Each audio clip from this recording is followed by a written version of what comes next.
Hi everyone and welcome to Talking While Cupping, the show where we break the golden rule of coffee tasting and let you know exactly what we're thinking while we're tasting the coffee. My name is Gabriella and today we're going to talk about the natural process. When coffee is being harvested, the pickers is selecting perfectly ripe cherries from the tree. But in order to be able to roast the coffee and later on brew it and drink it, you need to get from this to this. And this is what we call green coffee, and this is what coffee looks like before you roast it. This procedure is called processing, and the goal is to remove all the skin and the mucilage from the coffee and dry it until it's ready to be exported and later on roasted. There are three common types of processing: natural, honey, and washed. And today we're going to focus on the first of those, the natural process. Natural, or sometimes called sun-dried, is probably the easiest process to explain, but one of the hardest to execute really well. So the first step is to pick the coffee cherries from the tree. Then you remove all the sticks and leaves that might have come with the coffee and you put it out in the sun to dry. This usually takes between 14 to 28 days. While the coffee cherries are slowly drying in the sun, all the mucilage is in direct contact with the coffee seeds. And after the drying period, they come out looking almost like raisins or little dried up cherries, like this. And at this stage, they're ready for the dry milling process. But wait, I said that this was one of the hardest processes to execute really well. And so far, this sounds pretty easy. But if you ever tried making sun-dried tomatoes at home, or just drying your own herbs, you know that there's a lot that can go wrong here. Too hot too quickly, and the coffee can turn woody or age really fast. Too slow, and you might end up with too much fermentation. Too much humidity, and the coffee might rot or develop mold. And that's definitely something that you don't want in your cup of coffee. The key here is constant attention to the conditions of the coffee that you're trying to dry.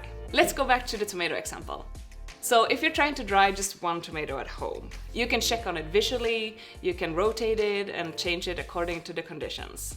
But when you're trying to process tons of coffee, and I mean tons of coffee, this is where it gets a bit tricky. The traditional method of drying coffee like this is on the ground, or on a roof, or a patio. But when you dry coffee like that, it's exposed to a lot of dirt and feet and chickens and other animals.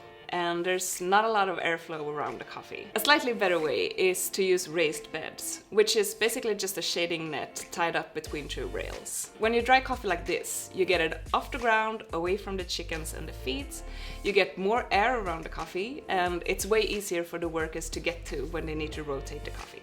You also need to cover it during the hottest and the coldest hours of the day and night, and of course when it rains. And this has to be done constantly for up to a month. Some processing stations might have mechanical means for this, but others do it all manually.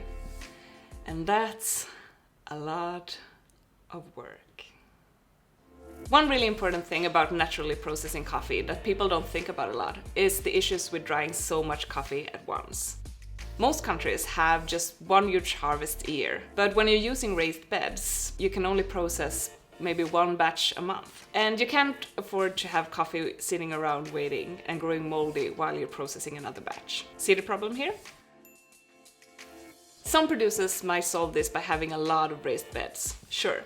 But the others might cherry pick the best part of the harvest for the raised beds and use more commercial ways to dry the rest of the harvest. There's another style of natural processed coffee called Cerrado process, and it's from the Cerrado region in Brazil. Essentially, you just let the coffee cherries dry while still on the tree. This is a much more risky process, and it can only be done in really stable and dry weather conditions. With higher humidity, you have a larger risk of developing mold or other defects on the coffee. And this is why you see a lot of naturally processed coffees from places like Ethiopia or Brazil, and not that much from places like Indonesia or Guatemala. So, why natural process at all? Well, the first reason is water. You don't need a lot of water to process naturally. And in a country where you don't have a lot of access to water, this is perfect. The second reason is the effect that the process has on the cup.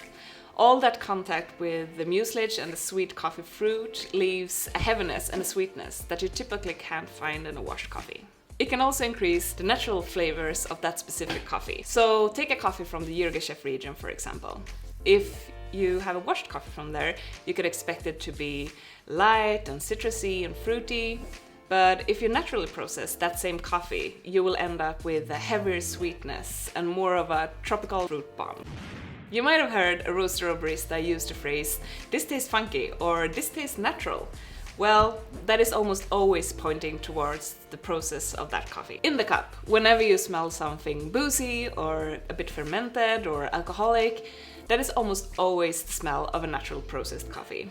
And the lack of those notes is part of what could be described as clean. Now, there's nothing wrong with liking natural coffees, so don't let anyone shame you on that one. Also, as I mentioned before, not all naturals are the same, and we've tasted some natural coffees that is just as clean and bright as a washed coffee, and you wouldn't even notice until you taste them side by side, and you notice that extra sweetness and more intense flavors of the natural coffee. I hope you've gotten a bit of an insight into what the natural process is all about, why to do it, and what it tastes like.